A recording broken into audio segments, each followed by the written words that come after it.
Welcome back. It's been a while since I did one of these. Well, I don't want to call it black screen podcast. You could say white screen, beige screen. I don't know. I'm just here enjoying the beautiful weather here in Wisconsin. It's been a nice few days. I hope all of you are having a fantastic day whenever you're watching or listening, I guess, to this. And usually I make these when I got a little thing on my mind. I'm like, man, this would be an interesting podcast episode, wouldn't it be? So I was thinking, sadly we've had the Michael Jordan, we could say, of wrestling, professional wrestling, die recently, Hulk Hogan. Also, his real name, I'll be calling him Terry Bollea, because not just the persona of Hulk Hogan didn't just die that day. The man Terry Bollea died that day, and of course, he gave us. I'm a pro wrestling fan, and for a lot of us, he was one of our first memories of wrestling in the profession of it, and he brought the WWF, or WWE as it's called now, the biggest wrestling promotion in the world, to its peak. And you have to give him a lot of, he did a lot of things for wrestling, and so this is my condolences to him and the Bollea family who've been by his side. And, well, I don't know the Bollea family, but I wish condolences. And I say that also, and this is also a good segue for the main topic I want to talk about today. So I listen to a lot of hip-hop music and a lot of different types of music in general. Not here to tell you how tapped in I am or how much I know. I think we all have music we enjoy, and we all have things we don't, and of course, but I've noticed a lot of equivalence to rappers and hip-hop artists to professional wrestlers. So professional wrestling is a work, it's called. And what is a work? Now I'm going to explain some of the pro wrestling jargon in here too, so you can, because it'll help the viewers understand where I'm going. So a work basically means that what is being done is choreographed. It basically means choreographed. It's like, when you watch Pirates of the Caribbean and you see, them sword fighting, that would be a work in the professional wrestling world. And in that work, it's not just the wrestling within itself. So, of course, different moves and things need to be coordinated to entertain the audience and things of that sort. But also, it's about the personalities. It's about how you can work the crowd. The reason we know about Hulk Hogan isn't necessarily because of, and while he could put on great quality wrestling matches, we're not going to get into the, I don't know the phrase for it, but what we know him for is him working the crowd. When he would put his hand by his ear, when he would Hulk up, when he would, his dramatic, movements and stuff, his mic work too, same brother all the time. we know him for his persona, and we know him for his crowd work. And that's one of the main things that entertained us all about Hulk Hogan back in the day, and still today. As we look, we still rewatch many of his, well, at least I do, but I bet a lot of wrestling fans still rewatch him, but there's an equivalent to that with rappers. And, for example, Playboi Carti. He's one of the more popular rappers now. The reason that the interest, at least for now, his persona has changed a lot, and he's been around for over a decade at least as a well-known person in the hip-hop sphere. At least in the mainstream sphere, almost a decade. And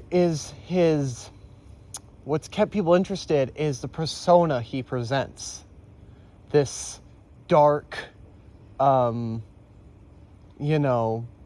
of in the shadows persona where, he doesn't follow anybody on Instagram. He takes his photos and with, dark, in darker places and stuff like that. And also has posted some pictures last year that have caused some controversy. If you guys seen it, you definitely know what I'm talking about.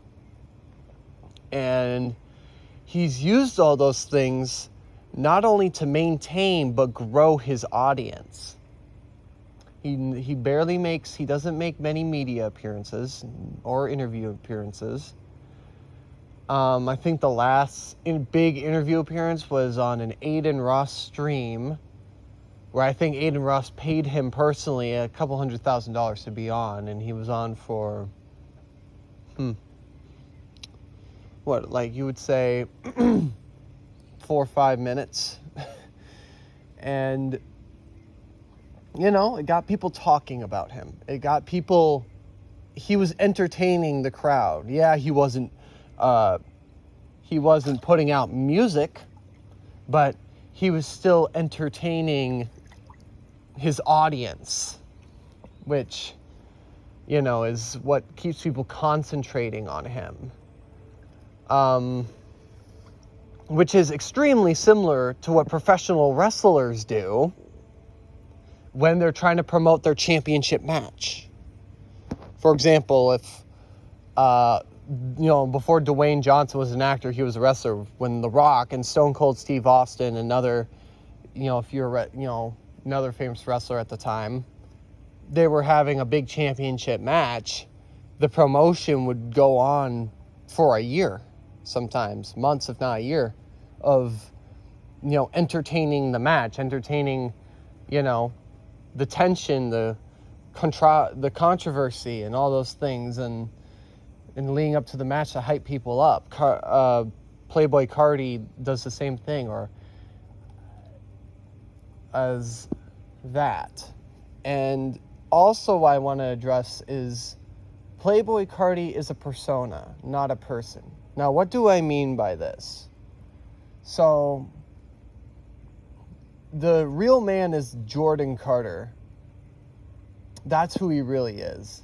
The persona is Playboi Carti. Now, not a lot of us know Jordan Carter. I think that's on purpose. Maybe for one, he's probably a private person, which for some reason nowadays is a crime. How dare you have a private life? And two is because if people did know who Jordan Carter was, it would ruin his persona. Now let's get into that. In wrestling, there is a term called kayfabe. Now what does kayfabe mean? Kayfabe means basically your persona. So let's say you're the Macho Man Randy Savage. If Randy Savage was out in public and a fan or anybody saw him and knew him as the Macho Man, he would have to act like the Macho Man Randy Savage. Not the real man, but Randy Savage. And same thing with The Rock. If you saw The Rock in the store, now I don't know how things were in the 90s, but I think kayfabe was still a big deal at the time. But if you saw Dwayne Johnson in the store, he wasn't Dwayne Johnson. He was The Rock. So his persona and what he created was different than who Dwayne Johnson was. And it's the same when you see Playboy Cardi.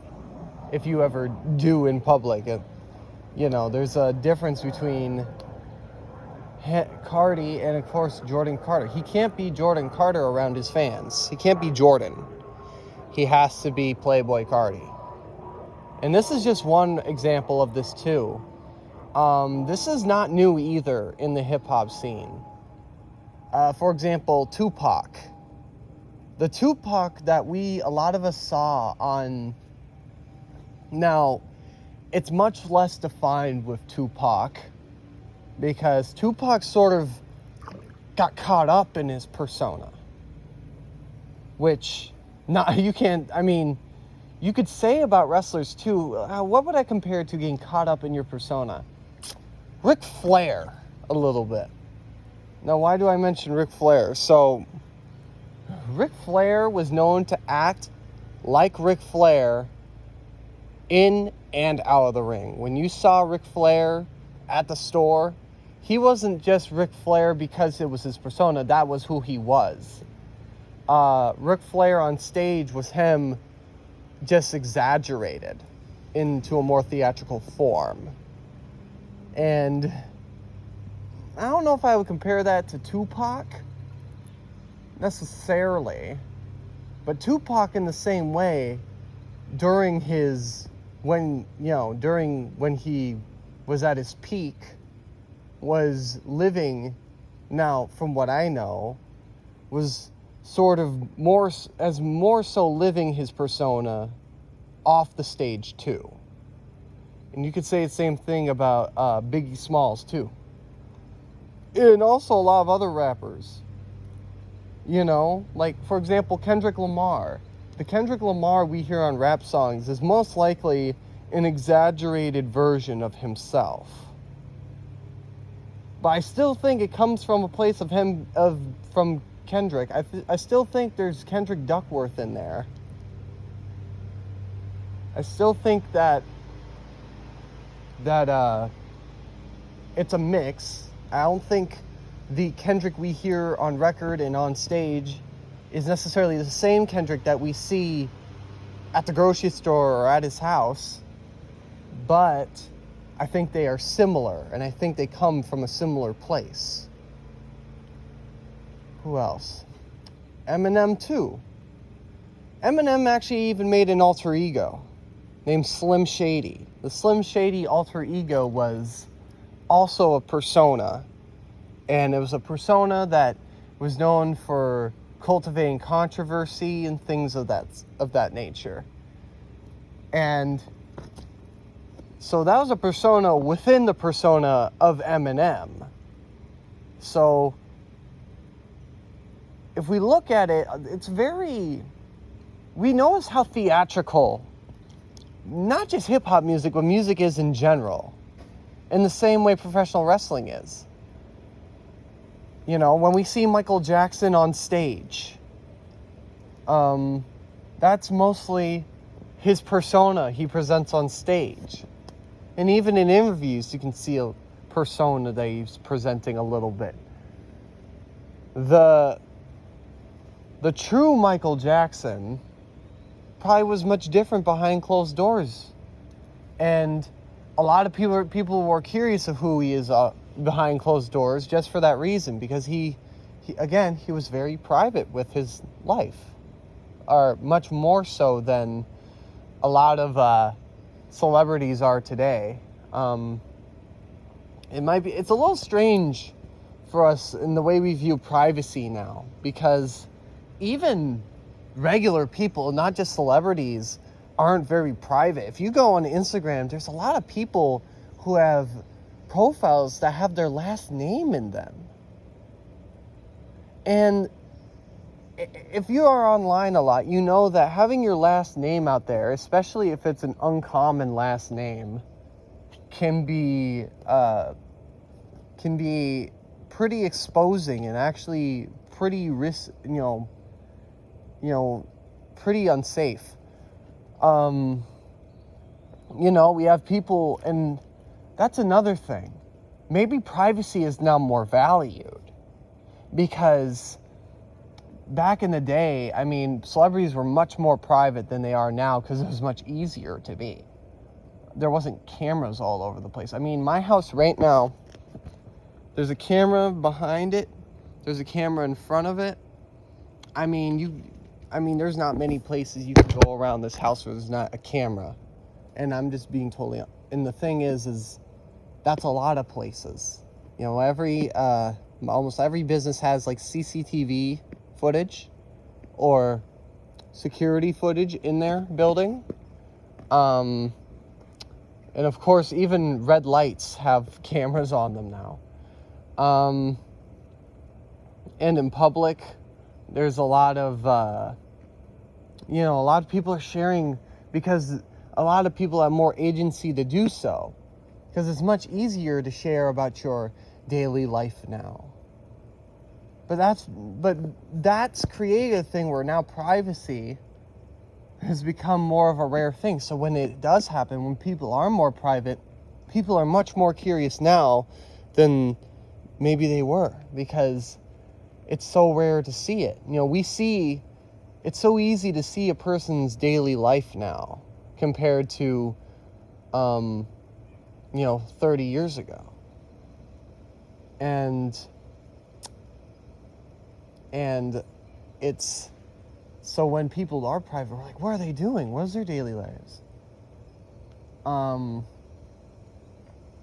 back to the personas. Another reason I want to mention to it is for younger people is all of this is a persona, and a lot of it's even a gimmick. And a gimmick in wrestling. What is a gimmick in wrestling? In wrestling, gimmick is semi-jargon, but if you are not interested in wrestling, you'll still be able to sort of understand it. A gimmick is basically a character that is a very shallow, it's not a character you take seriously. For example, there's a character in the 90s called the Repo Man. He was a robber, and stuff like that. And, it was a very shallow character. Obviously, wasn't going to last. I mean, come on. But, we see that, of course, in hip-hop, too. We see the, what is that clone rapper's name? That's how irrelevant he is now. But, what is his name? I know he was a clone rapper. Somebody in the comments tell me. But that gimmick obviously didn't last long. Even people like Lil Pump and Smoke Perp, their peak didn't last too long either. Because it was a gimmick. And, we see that all the time. The Island Boys, of course, are the last one. Obvious gimmick. No one took it seriously, and then they moved on. Some people can take their gimmicks a long way because of talent. But for the most part, they don't. And so we see that that's another equivalent. And at the end of the day, one thing that rap or hip-hop has in common with professional wrestling is they're both entertainment. They're both meant to entertain the masses.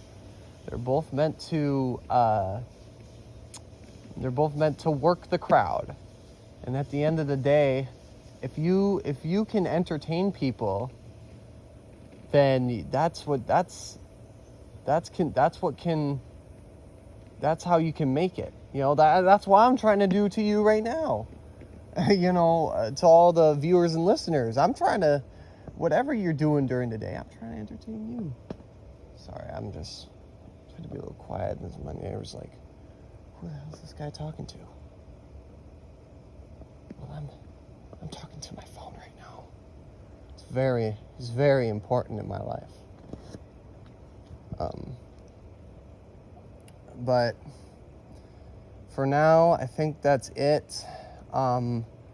If something can pop in my head right now that I can just start blabbering about again, then I will make another long old video like this. But for now, I hope all of you who've watched this are having, or again, listening to, watching or listening are having a fantastic day. And thank you, everybody, for listening and watching. Thank you. Pause this. Jesus.